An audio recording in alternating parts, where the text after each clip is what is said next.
जैन आगम में शासन देवी देवताओं की क्या व्यवस्था है? एक द्वारपाल, एक अंगरक्षक, एक बॉडीगार्ड, एक ब्लैक कमांडो, एक शोभा, 3 रूपों में देखा गया।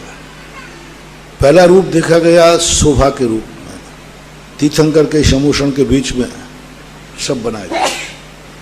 सौधर्मिंद के संबंध में कहा कि सौधर्मिंद के संबंध में सेना चलती है, बॉडीगार्ड चलते, उनको कौन मार सकता है? बोले मारने के लिए नहीं है, ये वैभव का प्रदर्शन, पुण्य का फल है। तो ये प्रोटोकॉल है। प्रोटोकॉल 2 रूप में आता है, एक उनकी गरिमा के रूप में, एक उनकी सुरक्षा के रूप में। समोषण में कोई नहीं मार सकता, एक प्रोटोकॉल है उनका, एक शोभा है, शोभा के रूप में। अब रही बात उनके समोषण की बात, स्थापना निक्षेप में कहीं भी शासन देवी देवताओं के लिए कोई विशेष स्थान नहीं। पूज्यवत लोय प्रणतिकार ने आज से 2000 वर्ष पहले मात्र जब वेदी में भगवान को विराजमान किया, देवत छंद के अंदर शानत कुमार देवों को और कुछ देवियों की, देवत छंद कहलाता है पीठ, पीठ के अंदर जो देवता बनते हैं उनकी मूर्तियों की स्थापना की बात कही देवत छंद में। देवत छंद है ना जो पीछे पीठ, उसमें। बाकी उनके कृत्रिम चैत्यालय में कहीं भी शासन देवी देवता नहीं होते, कहीं भी। इतने अकृत्रिम चैत्यालय हैं स्वर्ग में, कोई शासन देवी देवता नहीं, कोई यक्ष यक्षुर नहीं होते। अब रही बात कृत्रिम चैत्यालयों की, तो कृत्रिम चैत्यालय अकृत्रिम चैत्यालयों की नकल है, तो फिर वहां तो है नहीं देवत छंद में कहे। अब समोषण का प्रतीक मानते हो तो समोषण में पार्श्वभाग में खड़े रहते हो, पार्श्वभाग में बैठे रहते। पार्श्वभाग आते ना, भगवान यहां बैठे हैं, वो जमीन पे खड़े हैं, भगवान के ऊपर नहीं बैठते। भगवान तो बहुत ऊपर हैं, और वो जैसे बॉडीगार्ड खड़ा रहता है ना, राष्ट्रपति तो सिंहासन पे बैठता है, कुर्सी पे बैठता है, लेकिन वो कुर्सी पे नहीं, बॉडीगार्ड सामने खड़े रहते, वहां ऑल्सो बॉडीगार्ड, बस। इससे ज्यादा कोई भी स्थान नहीं। समोषण में आज तक किसी भी कहीं भी इतने समोषण पड़े, सभी लोगों के अलग अलग आचार्यों ने, भट्टारकों ने पढ़े, लिखे, सब ने लिखा, लेकिन किसी समोषण में उनको स्थान तो मिला है, लेकिन उनके साथ अभिवादन क्या करना?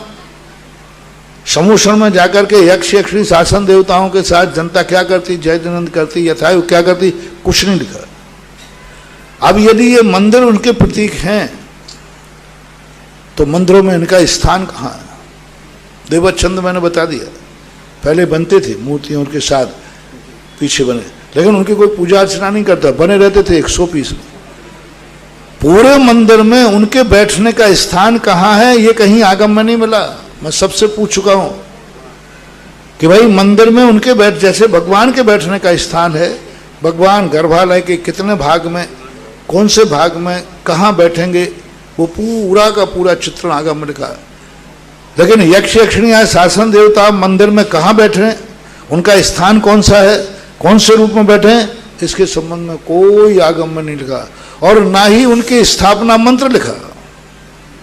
जैसे भगवान प्रतिष्ठा करने का मंत्र का कि भगवान की है, भगवान की प्रतिष्ठा की जाती, उनकी कौन से मंत्र से प्रतिष्ठा करूं कि आज से यक्ष यक्षिणी? लेकिन महाराज जी कई मुनिराज उनकी प्रतिष्ठा करवा करके, देखो विवाद का विषय मत उठाओ तो अच्छा है, मुझे छेड़ो मत, नहीं तो सारे भारत में तहलका मच जाएगा। नहीं महाराज जी, और छेड़ नहीं है तो मैं फिर पीछे हटने वाला नहीं। हकीकत तो सबको मालूम होनी चाहिए महाराज जी। इतने का खूब दे चुका हूँ, स्पष्ट 50 बार दे चुका हूँ। ये कुछ लोगों को छेड़ने में मजा भी आता है। जो कर रहे हैं वे सुधरने वाले नहीं हैं, और जो नहीं कर रहे हैं मेरे भक्त बिगड़ने वाले नहीं है, एक बार में समझ। और जो बिगड़े हुए हैं वे सुधरने वाले नहीं हैं, उनको भी खूब सुधार के देगा। कसाय का विषय है, बस संक्षेप में इतनी है। मुनिराज करें चाहे आचार्य करें चाहे कोई करे, आगम की परंपरा ऐसी नहीं है। मैं आगम की बात बोल सकता हूँ, कौन क्या कर रहा है इस संबंध में मैं कोई टिप्पणी करने के लिए अनधिकृत चेष्टा नहीं कर सकता। आगम में ये बात नहीं लिखी, मैं आगम में, ना आगम में उनकी प्रतिष्ठा है, ना आगम में उनकी स्थापना है, ना आगम में उनका कोई स्थान है। और जिस रूप में है तो मात्र 100 रूप में है, प्रोटोकॉल के रूप में है, बस इतना ही जानना चाहिए, इससे आगे कोई स्थान नहीं है। बाकी कौन क्या कर रहा है इस प्रपंच में जाओगे तो पता नहीं कौन क्या क्या कर रहा है।